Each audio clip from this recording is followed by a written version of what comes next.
So as it stands today, Chris, we have a lifetime gift limit of $13.61 million per spouse. This is the highest it's been, in history. So essentially, if someone's married, each spouse can pass their kids or loved ones $13.61 million each.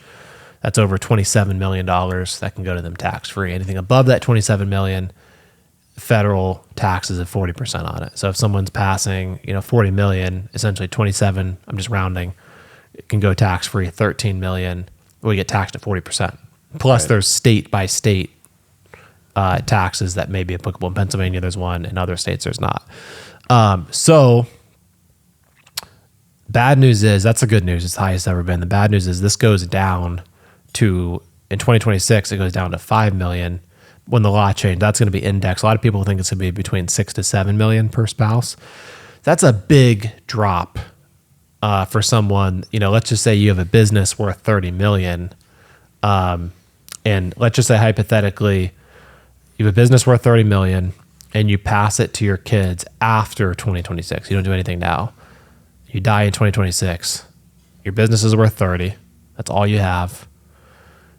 You and your spouse each have 6 million based upon the new lifetime exemption limits. Break down, what the kids would owe in taxes.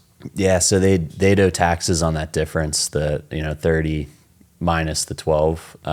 So a big portion, that 18 million would be subject to 40%. So 40% of 18 million, that's $7.2 million of tax. And if you're passing on a business and nothing else, most businesses aren't liquid. You can't just grab $7.2 million out of a business worth 30. Maybe it's profiting $1 million a year or $2 million a year, but you certainly probably don't have $7.2 million of cash saved up to pay that tax. Yeah.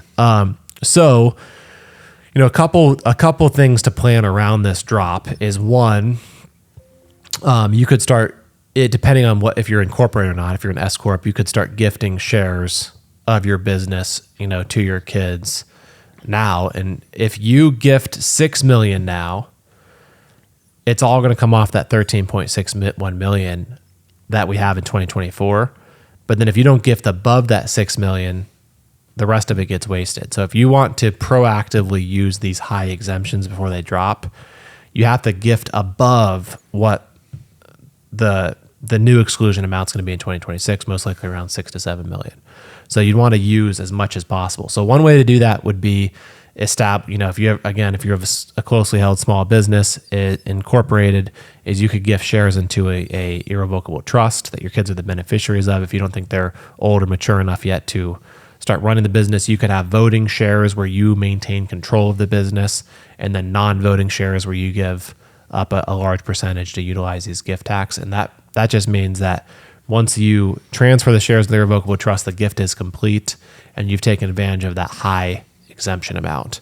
The other thing you could do if you're worried about liquidity is a lot of people will fund, permanent life insurance programs that could at least cover the tax owed, so the business doesn't have to get disrupted, or they have to fire sell the business upon passing.